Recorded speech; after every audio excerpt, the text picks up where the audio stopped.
Hello and welcome to the Apple Insider Podcast. This is a special episode, and joining me today is developer Paul Kafasis. He is the founder and CEO of Rogue Amoeba, which is an incredible company that makes all kinds of Mac software, and we'll talk about that throughout the show. But Paul, thanks so much for joining me today.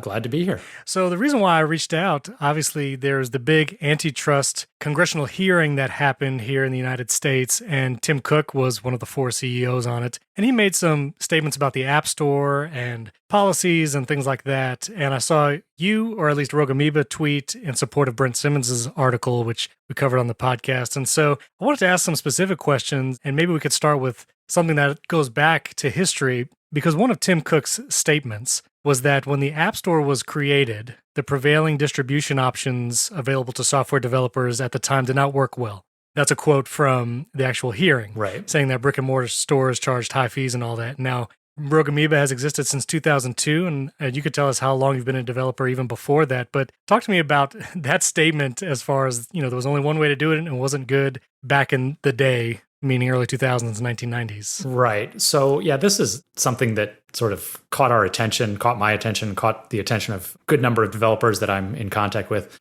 who have been making software on the Mac for many years. As you said, we've been around for almost 18 years. Just a couple months from now, it'll be 18 years. And I've been developing software for a few years before that. So over 2 decades. In that time, my companies and I have sold software online exclusively. We've never had a boxed product. We've never been on a store shelf. And as I said, we've been running this company for almost 20 years, 18 years. We did not have the App Store on the Mac until 2011. So our company existed for 9 years before the Mac App Store existed. And our software is, by and large, not on the Mac App Store due to some of the restrictions that Apple has. And for the 9 years since the App Store opened, we have continued to do business and continued to grow and gain new customers. So it'd be good if we had, that was the exact quote that Tim said? Yes, his exact quote was in his opening statement, right, that the prevailing distribution options available to developers at the time did not work well. Brick and mortar stores charged high fees and had limited reach.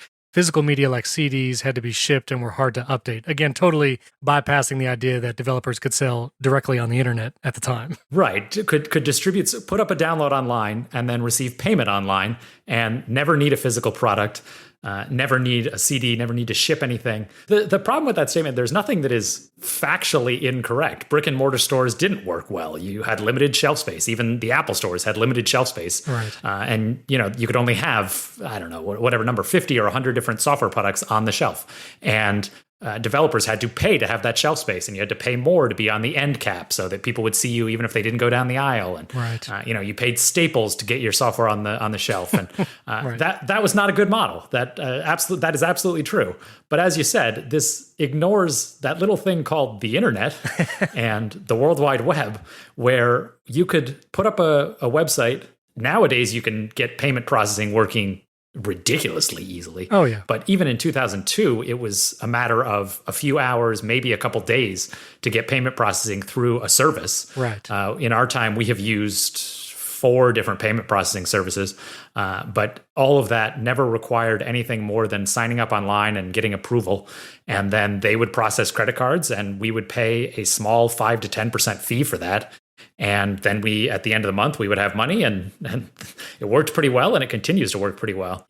As I said, the statement is, everything in it is factually true, but it ignores reality, where the internet has made it possible to distribute software long before the app stores existed.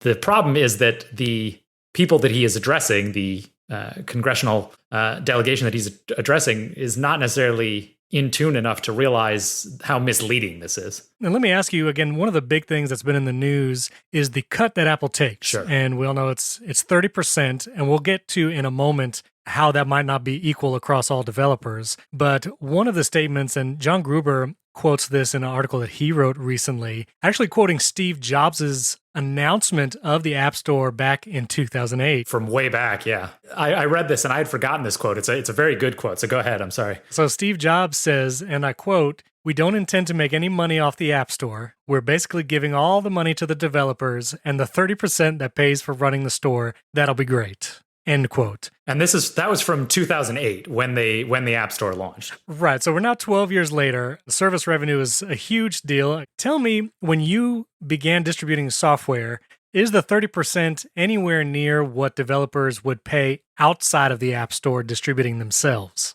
No. Right. Period. I mean, it's absurd. No, I mean, like, right. I'll go in depth on this. Absolutely. Percentages are easy to talk about. 30% is an absurd number. It was an absurd number in 2008. It's even more absurd in 2020. Right. In 2008, when Steve Jobs said this, I don't believe he was being forthright, but I think it's at least defensible to say, hey, we don't know if, there's going to be a whole bunch of free apps on the store and we're not going to make any money off those. We get that. We need to make money off the paid apps, even to subsidize, something nowadays. It's like the Facebook app that has millions of downloads, right. And, does use a certain amount of server resources. But even in 2008, server resources were cheap. They were getting cheaper. It was obvious that they were getting cheaper. I remember in 2008 when, 30% was announced, and I said, man, that's a lot of money. Because to me, a Hollywood agent takes 10%, I think. 10% to me is, that's an agent style cut. Right. So to your question of, what do developers pay? I touched on it briefly. When we use a payment processor, I don't know what our current numbers are. I'd have to look, but you can set up payment through Stripe, Amazon Payments, PayPal, right. Or an actual payment processing service. Paddle is the one we use. There's also FastSpring and, Digital River, all sorts of services that make it very easy for you to put up a form on your website and take credit cards. Right. And they will run from like 2 to 10%. And 10% is high nowadays. So it's really more like 2 to 5% is what any developer should be paying for the payment portion of this. Right. As far as setting up a website and a server and everything, the cost to set up a web server is minimal. You can set up a server. If you're just trying to get your business started, you can set up probably a free server or $10-20 a month. And as far as downloads go, the more downloads you have, presumably the more sales you're going to have. So that's going to pay for itself. Right. And downloads are fractions of a cent. As far as, every download that we have of our software products, it doesn't even cost us a penny. Well, and I have clients that I'll set up on Squarespace, which they do digital downloads. And you get your first month free on there, I think. Yeah, and you can actually get a discount if you pay for a year. But Squarespace, even the business plan, I think is $24 a month. And then Stripe, they integrate with Stripe, and Stripe takes 2.9% plus 30 cents. Right. So minimal percentage if we're talking about a digital download. Right. So the idea that 30% is just paying for the store, like I said, in 2008, it was maybe defensible that Apple didn't know what the store was going to cost them. There's no way to look at this if you have any knowledge of what server costs are and what payment processing costs are and think, yep, 30% is just breaking even for them. Right. It's not necessarily fair to use this quote from 12 years ago and say, oh, well, clearly they're lying now because they haven't said this recently. Right. But at some point they decided, you know what, we do want to make money from the App Store. Then things flipped, and that 30% starts to make a lot more sense if they're saying, you know what, we want to profit from this as well. Right. I don't think they should, but it at least is, it'd be more honest if they said, yep, we're charging 30% because we run this platform and we want to make money from it. And we want to make money not just selling you the hardware, not just selling our own software, but off the work that other developers are doing. So let me ask you, it appears that percentage is also a double standard. Right. And one of the things that came out in the antitrust hearing was actually an email between Eddie Q and Jeff Bezos. And basically, Eddie Q is saying, all right, you'll have a 15% revenue share with us as your Amazon Prime Video app goes on all of our platforms. Right. This was to get the Amazon Prime streaming app onto like the Apple TV and iOS devices, right? Yeah. Okay, go ahead. Yeah. And also, I believe right now, if you have a subscription service as a developer, you pay 30% the first year of one of your customers paying, and then 15% of that subscription fee every year after that. Every year after, exactly. That's right. But it's still, Amazon apparently seems to have gotten this deal 15% from day one. From day one, which is way better than 30%. This also goes to the fact about there are many apps that are considered these reader apps, and that Apple seems to make special concessions for. Netflix, for example. The idea that you cannot sign up for Netflix in the app, you cannot pay for anything in the app, you have to go to their website to sign up, and then once you have the account, you log into the Netflix app on your device. This happens with many apps, like Amazon Prime Video, like many Google apps, and then we come to like the Hey.com debacle, right? Where they seemingly did the exact same thing, and Apple was not allowing their app to be in the App Store, even though everything about the app seemed to match Netflix's exactly. Absolutely, yeah. When the Hey debacle first rose up, we posted I think it was a 10-tweet thread about the experiences that we had with the App Store. Right. App stores, actually, iOS and the Mac.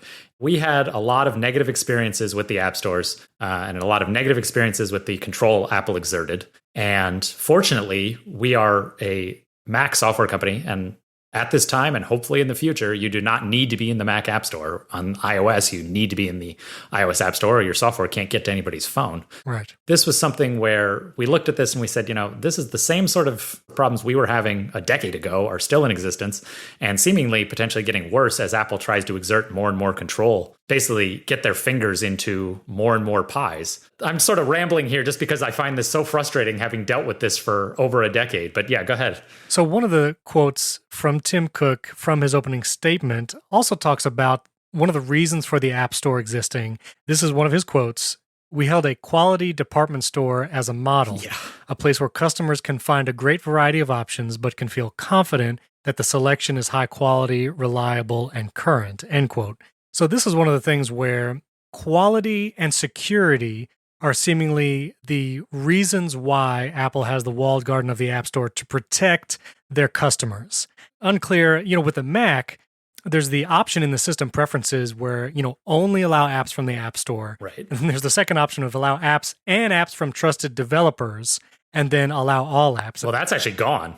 Is that gone now? The allow all is gone, I think, as of 10:15. You have to do, at best, you can do App Store plus trusted developers, and then you can manually open those non-signed apps. So, and I find this quote interesting because, one, I have 3 kids, and they've found a lot of free-to-play games that are not of great quality. That are junk, right? That are junk. So the quality argument doesn't seem to hold water. Right.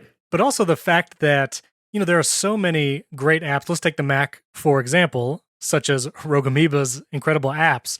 You guys are not in the Mac App Store. And so I feel like this statement is implying that we only allow the high-quality apps in, and so you shouldn't look elsewhere, and high quality is not available elsewhere. And I feel like if the iOS platform was open like Mac, you would find lots of great apps in other places. So yeah, well, I mean, the department store analogy I found very strange because there is no such thing as the department store that you're allowed to go to, and there's no other department stores. I mean, we have, they're all going out of business, I realize that, but we have Macy's and Sears and Nordstrom and Lord & Taylor, and you've got these, you've actually got competition. Whereas what he's describing is, we made the place to get apps, and we wanted it to be safe and secure, and we wanted to have high quality. But as you said, there's a whole lot of junk you can find. Let's just talk about the iOS App Store. There's a whole lot of junk you can find because they have literally millions of apps, and there's only so much they can do there. Right. It's, to me, they really want to have this both ways. If you look at a platform like Nintendo exerts a tremendous amount of control on what can be on their platform. And you need to get their approval to release anything for the Nintendo. And it's a very limited platform in that regard. And that's one way of doing it. And you don't have this ecosystem of millions of games for any Nintendo platform. But you do have a pretty good guarantee that if you buy a game, it's going to work well. And, it's not going to contain ridiculously offensive content. And, there's ratings, whatever. But so that's one sort of extreme, I think. And then the other extreme is something like the Mac, where up until the Mac App Store, and even to this day where you can download software still, there's not a limitation as to where you can get your software. There's an option to get software from the App Store, but you don't have to use the App Store. And that seems to have worked pretty well too. But on iOS, they're sort of trying to be in the middle where they have some amount of control and they can shut down whatever they want, as in the case of Hey, which we mentioned, temporarily anyway. And yet also say, oh, but we've got these millions of apps, anyone can develop anything, and there's almost no restrictions. I don't know. To me, it just doesn't seem honest to say, we're focused on security and quality, but also we want to have millions of apps, and the app review that we do is so minimal that, as you said, a ton of junk gets through. That's sort of my reaction when I hear that analogy, that it just doesn't ring true to what they're actually doing. One of the points that Brent Simmons made, he had an article, I'll put it in the show notes. He's addressing another article from Cult of Mac talking about the App Store and how it's just fine. And Brent taking the opposite stance that says, the argument that the App Store is really there for security, that Apple is making sure that malware and virus-prone apps don't get in there. Brent makes the argument that, to Apple's credit, the security is actually in the OS itself, and the idea of sandboxing, and that apps don't have the ability to kind of reach over and get data from other apps or your personal information. And so it seems like security is also kind of like a red herring as far as, it's really not there for security either. Right, absolutely. And especially going back to the Mac, Apple has developed systems outside of the Mac App Store. We talked about it, the developer ID system and now notarization, which is a newer add-on to that, basically. So if you want to distribute software for the Mac, you sign up with Apple and you pay $99 a year, that's fine. You get this developer ID, which basically allows Apple, if they need to, kill your software. And they have not used this, I'd have to look, they've used this maybe 2 or 3 times, a tiny number of times, for the most critical cases where something was literally malware or was working in a way that was terribly insecure. Right. They have used a very light touch with this, and that's a very good thing because it means users can be secure against something, but also developers don't have to worry, oh, Apple's going to shut my app down because who knows, for whatever reason. So the Mac has continued to improve its security while still remaining an open platform where you don't need to go to the Mac App Store. Right. And there's enough technologies on both platforms, on iOS and on the Mac, that keep you secure without thinking that, App Store review is what's keeping you secure. Right. I mean, that's, as you said, that's just not what's actually providing the security. So your company, Rogue Amoeba, you have, I think, 5 or 6 different apps that you do. I'm actually using one right now, Audio Hijack, and it is not available in the Mac App Store. And now, is that because of the technology limitations like APIs, or is it really just financially motivated because the percentage is such a wide gap between what you can get outside the App Store and the 30%? Yes. I mean, yes to all of that. Yes to all of that and more. We have had 2 products in the App Store, in the Mac App Store. We have our audio editor Fission in the Mac App Store, which we put in there in, I think, 2012, shortly after the Mac App Store opened. And it has remained in there and has had relatively few issues as far as updates and things like that.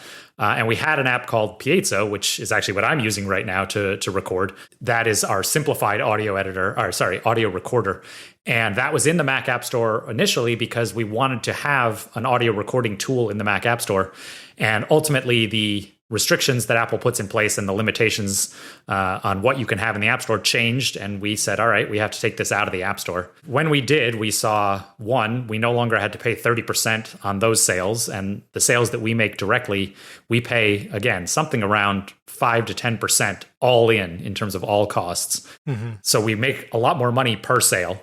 And we didn't really see, I actually have a post from several years ago once we took it out, and we saw that in the year after we removed Piezo from the App Store, we made more money. And we had slightly lower sales, but because each sale was worth more money, we wound up earning more revenue. The 30% cut is part of it, absolutely. The limitations that Apple has prevent something like Audio Hijack or Loopback from being in the App Store because they have limitations that say you can't install anything. Right. So you download an application, and if that application needs to install something additional, it can't be in the App Store. Gotcha. And our software needs some add-on components. So those are the 2 big limitations. But also, as a developer, there's a whole lot of headache associated with updating on the App Store. On the Mac, we had, prior to being in the App Store for a decade, we had been shipping software where we said, let's put this together, we'll test it, and then we put it up on our website and we click a couple buttons and it's available to everybody. And on the App Store, we have to submit it, wait for it to get reviewed, hopefully it gets approved, then we can put it live, then we have to wait for their servers to update, and then anywhere from 12 hours to 7 days later, our software is available. Right. And if you're trying to ship a bug fix, and for a decade you've been able to say, oh, hey, we've got a bug, 90 minutes later, we've got a fix and it's available on the website and you can download it. And you go from that to, oh, we've got a bug. Well, we fixed it, but now we got to wait for this whole process to play out. And it might be a week. That's definitely a step backwards. Right. I mean, the short answer to your question is that there are many issues and frustrations with the App Store, and not enough of them have been resolved in the now 9 years that the App Store on the Mac has been around, to the point where we don't want to have our software in there or don't want to expend the effort to have our software in there, right, when we can make it available directly and do so much better for ourselves and our customers there in terms of, just to add on to that, on our website, we can offer discounts, we can offer refunds, Right. we can bundle our software. So if you buy multiple products together, you can get a discount immediately. All sorts of things that either weren't initially possible on the App Store or still aren't possible on the App Store. So much more control we have, which I think is really beneficial for customers, and we lose that in the App Store. So let me ask you here, do you have a percentage that you feel would be more reasonable as a cut from Apple for apps in the iOS and Mac app stores? I'll give you an answer, but let me preface it by saying that I don't like to say like, well, this is the number that it should be, because Right. if there's not this is the number it should be. There's 30% is too high, 0%. Apple could afford it, and maybe it would be good for everybody because their platform being successful means their hardware is successful. Right. But as you noted earlier, services revenue is now a big push because that's where they can get growth and drive their stock up. So I understand that. Right. A number, like I said right up top, 10% is a number that to me is a finder's fee kind of number, an agent kind of number. This is not something where Apple is driving customers to businesses. And I think that's the mistake a lot of people make. I think a lot of people think, well, you're in the App Store and Apple is delivering customers to you. And in our experience, that is not how it works. Right. Definitely not on the Mac. We've built up a name, obviously, over 18 years, but we are able to drive our sales. And if we drive them to the App Store, we lose 30%. So certainly, even our product that is in the App Store on our website, we don't direct people to the App Store. It's just available in the App Store. If Apple features you, if they have their features on the iOS platform and on the Mac platform where they talk about great apps that they like and great tools for working from home right now. I think they've got a feature on that. Yes. That certainly does drive customers to products and customers who might not find that product otherwise. And that, if they got some sort of additional referral fee from something like that, sure, that makes perfect sense to me. But the fact that even an app that gets no benefit from the App Store beyond hosting and payment is paying 30% is just egregious. So to me, a number, look, if they dropped it to 25%, I'd say that's still really high. If they said 20%, I'd say, all right, that is at least in the ballpark. Right. Obviously, 15 is a number that they're comfortable with because that's what you get the second year of a subscription. Right. To me, the number 10 is the best possible number that you'd get. The last plausible number, the lowest plausible number. Right. But something between 10 and 20%, I think you'd have a lot more people not so worried about the cut that Apple is taking. Right. And potentially worried about other things like the restrictions we mentioned, some of the headaches that we mentioned, that I mentioned as far as actually using the app stores. But it'd be a lot easier to put up with those sorts of things if you were paying less money on every sale. Right. A tithe on every app, if you would. Right, 10%. right. A tithe is 10%. Exactly. Yeah, 10% is a number that comes up in a lot of ways where you're splitting money, and somehow 30% has become the number as of about 2008. So one of the other quotes from Tim Cook during the hearing, this was right up the top. And again, this hearing is because Congress is trying to say that these companies have a monopoly on certain parts of the market. And so Tim Cook said this up at the top, quote, "Apple does not have a dominant market share in any market where we do business. This is not just true for iPhone, it is true for any product category," end quote. And again, this is one of those things where Tim Cook is saying something that's factually true, right? But also a little ironic because they're the most profitable company in the world and, have tons of money, sell lots of phones. So again, it's one of these weird statements where it's true, but it also kind of paints this weird picture of Apple. A picture that doesn't match reality, basically, yeah. Yes, yeah, an inaccurate picture. And so to that point, let me ask you this. Do you think that Apple should allow side loading of apps on iOS and iPadOS? Yes, that's another easy one. You gave me an earlier one that was just straight out no. This is straight out yes. Literally since 2008, I have been, less so recently just because I'm so burnt out on this, but since 2008, I have said, if Apple wants to run an app store, that is great. They can do whatever they want. They can charge 30%. They can charge 90%. Might even be worth it. There's plenty of companies that have made a lot of money in the iOS App Store, even with that 30% cut. But if they want to run the App Store, it does not seem right to me that they can charge 30%, that they can block who can be in there, all these limitations that they have.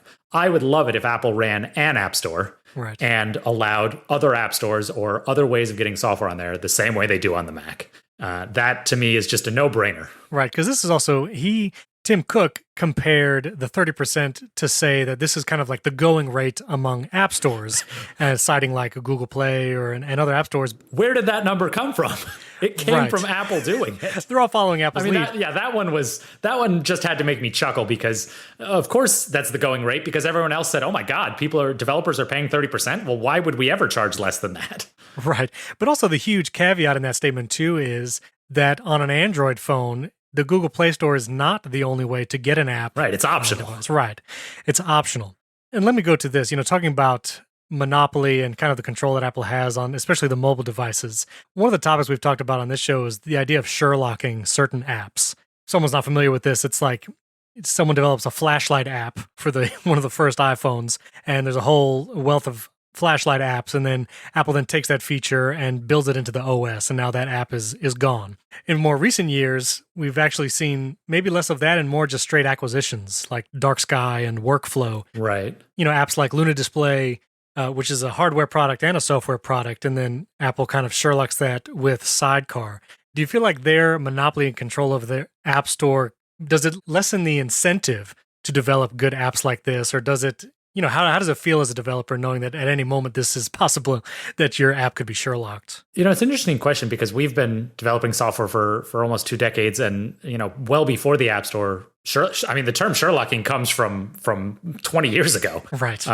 From the app Watson that was made by a company called Corellia, and it was an improvement on Apple's Sherlock application. And then Apple later made Sherlock better, and Watson became sort of less necessary for users. And so this is a debate that's been had, for well before the app stores. How much should platform makers build in, and how much space should they leave for developers to fill in the gaps? It's always been a concern because the platform vendor, in this case Apple, wants their platform to be robust. So they're going to build, if you build something that is so essential that 95% of users need to have it, you have to assume that Apple is going to purchase it from you, copy it, or, those are basically the options. Right. They're not going to just leave you selling that to 95% of their customers. And honestly, they shouldn't. If the platform needs something that badly, it should be part of the platform. Right. Then the argument becomes, should Apple pay for that? Should they acquire it or whatever? But I think it's a lesser issue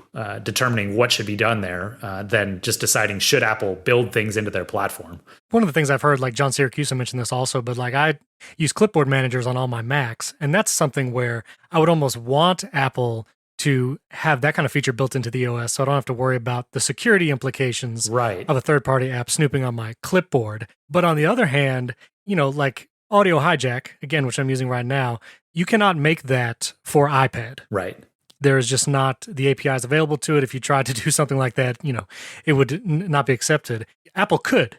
Apple could take this and allow you to, do different audio input output settings and all that built into the OS.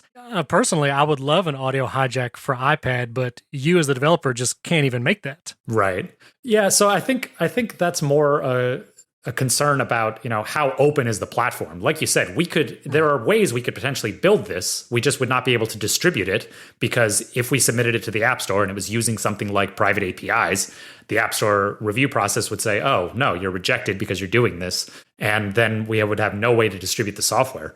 So to me, look, we made this on the Mac. Apple could obviate it on the Mac. They could make it obsolete by building it in themselves. And that's something we always have to worry about. We have a product called Airfoil, which lets you stream audio to AirPlay devices. Mm-hmm. And for a long time on the Mac, the only way to do that was with iTunes. And after several years, they built it into the OS itself, so the OS could send audio to any device.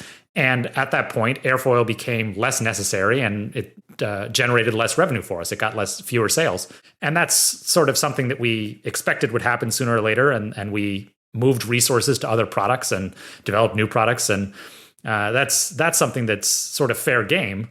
Whereas, as you mentioned, on the iPad, we simply can't even make a lot of products because we would not be able to distribute them. Right. And I think that to me is something that consumers don't necessarily even realize because it's hard to tell someone, hey, you don't know what you're missing out on because you never even get to see it. Right. And I find that as a developer, I find that sort of depressing because There's all sorts of great ideas, not just that we have, but millions of developers out there have great ideas, and only some of them will be approved by Apple. And the ones that won't, and the ones that, might not, because that's the other thing, you can't know what Apple's going to approve until you submit it. Right. So the things that are edge cases might never get explored, and so we don't know what we've lost because of that. Right. Aside from what the general percentage is and all that, I hear people say when they hear that Amazon Prime, they get 15%. But that's okay because they're Amazon and they're huge, and Apple needs to make that deal or whatever to get that content on their platform.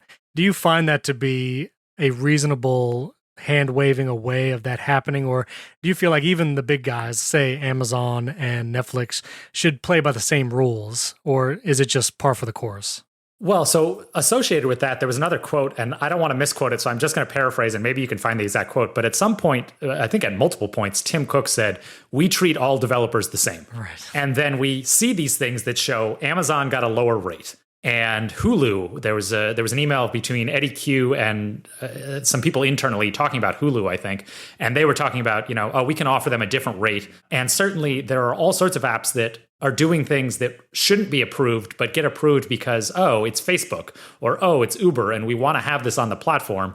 And maybe we'll talk to them about it later and get them to fix this or change the way they're doing it. But for now, we'll just, give them green light to do things that we don't allow other people to do. So the thing that really bothered me, especially about the testimony yesterday, was where Tim Cook, I don't know how to square that circle with that statement that says we treat all developers the same, but also Amazon gets a lower rate and, all these other things that I mentioned. One of those things can't be true. Right. And we know that Amazon got a lower rate. So I'm not going to say Tim Cook lied to Congress, but he was not honest in that answer and in many answers. So to your question, should we just accept this? Is this something that is par for the course? I mean, obviously, there's only so much we can do. Talking about it helps, but Amazon is huge and we're not, and other developers are not. We're not going to get that same deal. But shining a light on it potentially helps and potentially forces them to say, you know what, everybody has to get the same deal. And maybe it's that 15%, or maybe Amazon has to pay 30% and the platform isn't quite as good because Amazon decides not to be on the platform. Again, I think this goes back to the idea that if Apple had an app store and they said, hey, we want Amazon on our app store, not just distributed, side-loaded, or right from their website, we'll give them a special rate. I'd say, you know what? Amazon earned that. They're huge and they got to that dominant position, so they can use that leverage to say, you know what? We'll be in your store, but you got to charge us way less money. Right. But when it's the only option, everyone should have to play by the same rules, and Apple should have to improve those rules such that everyone wants to play by them, instead of just giving Amazon a pass. And then if you're a small developer who honestly needs the money more, right. I mean, Amazon can afford to pay 30% probably. They don't want to, they don't have to, but they probably could afford to, way better than a small, 1 or 2 person shop who's losing such a huge chunk of every sale. Do you feel like Apple would ever actually allow sideloading of apps? It's a good question. I mean, it's certainly the drum I've been beating on literally since 2008. I think they should, and I don't, not just for me and not just for customers, I think it would be the best thing for them. Because again, if they just said, hey, these are our rules in our store, but if you don't like them, just don't use our store. I think some huge percentage, 99% of people, 95% of people would still just use the App Store. And Apple would lose almost nothing, but would gain, apps that they don't want to have in the App Store. Things that, they don't necessarily approve of, but would still benefit the platform.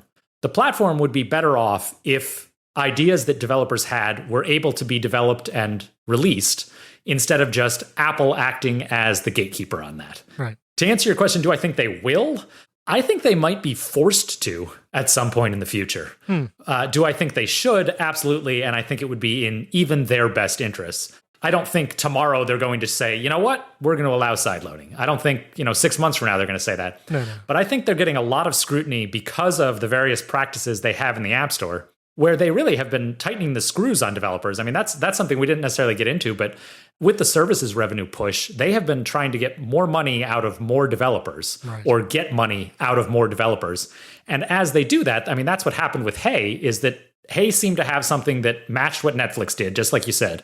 And then Apple said, no, that's not a reader app, so you need to pay us 30%. Yeah. And they said, well, wait a minute, we didn't plan on having to pay you 30%. We didn't plan on any of that. that doesn't work for our business. You get a lot more scrutiny when these things are happening more and more. And not just this antitrust hearing, but there's a lot going on over in the European Union where they're looking at these percentages, looking at the control that these companies are exerting. And I do think it's possible, at least. I have some amount of hope that they will either be forced to, or they will say, you know what? The smart thing for us to do is to continue to run an app store and continue to run it based on security and quality, and maybe even kick out some huge percentage of the apps that are in the App Store, but allow them to be sideloaded. With the concern about quality of apps, on the Mac, if I want to find a good app, just a cursory Google search, there's so many websites that already surface great apps for various needs. Again, Rogue Amoeba stuff will come up all the time, or anything else that's not in the Mac App Store. And I think it would be the same case with iOS and iPadOS. If you want to find a great to-do app or a great calendar app and you search for it, there'll be no shortage of articles to say like, hey, here's one of the best apps and you can get it and you can trust it. And, that's honestly how I found a lot of iOS apps even now. I typically don't peruse the App Store and come across a great app. By searching in the App Store itself. Right, exactly. Right, and even like the new articles that Apple writes, about a set of Sure. apps or a specific app and saying, I still find apps that I love and discover it through Twitter, someone tweeting it or someone writing an article or a review about it. So I don't think that it would be a concern about all of a sudden, you can't find the good apps. No, absolutely. And yeah, it's something where we have the web, we have social media, we have word of mouth. This stuff can spread in ways far better than the app stores allow. Again, if Apple says, this is how we're doing it and we control it, but if you don't like it, go somewhere else, you can. Right now, the go somewhere else is go use Android or go use Windows. Right. Some days that seems somewhat attractive to me, which is sort of depressing because I've used a Mac for 37 years? No, 33 years. I'm sorry, 33 years since 87. Wow. And I don't want to have to switch my platform. I like using these platforms. I just wish they were a little more open to allow for a little more than Apple is necessarily comfortable with or wants to give their primatur to. Absolutely. Well, you've been very kind, Paul, for your time. Did you have any other closing statements or anything that you'd like to comment about? A whole lot of this there's been talk about monopoly and, does Apple have a monopoly? And the problem that I see with the antitrust hearings that we just saw is that as the laws are written right now, they don't have a monopoly. A monopoly is defined by being the only supplier of something, and therefore you can charge whatever you want. I mean, that's a super simplistic definition, but right. As you sort of alluded to, they have a monopoly on profits from mobile devices. Right. And that, I don't know if we need new laws or if we need to adjust the interpretation of current laws, or there's plenty of people who think, laws aren't the way to fix this, whatever. But if you look at the situation we have right now where one company is dominant on profits for mobile devices, profits for mobile apps. Right. That's not really good for anybody except for that company. It's obviously working very well for $1.7 trillion market cap Apple. Right. But that's not a good thing for anyone else trying to make a platform, obviously. It's not a good thing for developers who have to put up with whatever limitations Apple wants to put in place. And ultimately, it's not a good thing for customers. And that's really what the laws should be built to defend is, customers should not be gouged on price and customers should not be limited in what they can do with their devices and products. So I think if you step back and look at it, I don't want to get into, the legal aspects of it because people can wrangle with that. And I'm not a lawyer. I assume you're not a lawyer. No. But I think you can just step back and take a common sense look at it and say, this situation is suboptimal, where one company has the right to say, your app doesn't get to be on our platform. And that platform is incredibly important to the world. Right. Those two things are in conflict with each other and ideally would be improved. And so we talked about sideloading and we talked about other ways to do that. But I think it's if you step back and look at it, you can see, this isn't as good as it could be. And it would be better if we could improve this. That would be a good thing. Right. Because already Apple has the monopoly on what devices can run their software. You can only run Mac OS on a Mac. Same thing with iOS and iPadOS. Again, leaving aside any Hackintosh that... Right, sure. There's already a monopoly on that. And so if someone wants to make an app sideloaded in the App Store or not, it can only run on their device. And so whatever quality great apps are developed, they already benefit because there's no other phone. Again, unlike Google, where Android can run on Samsung, Huawei, any thousand other brands. There's already operating system monopoly, if you will. I don't know if you need also an app store monopoly, which they have. Right, absolutely. So yeah, I mean that's sort of that was the one thing we hadn't touched on. That sort of would be my closing thought would be that if you stop and look at this situation, the problem is that so many people look and they say, in 2005, I had a dumb phone and it had Snake and it had a lousy WAP web browser, and this is obviously so much better than that. And of course it is. I mean, the iPhone is so much better than what came before it and continues to get better. But that's not what we should strive for. We should strive to have something even better than that.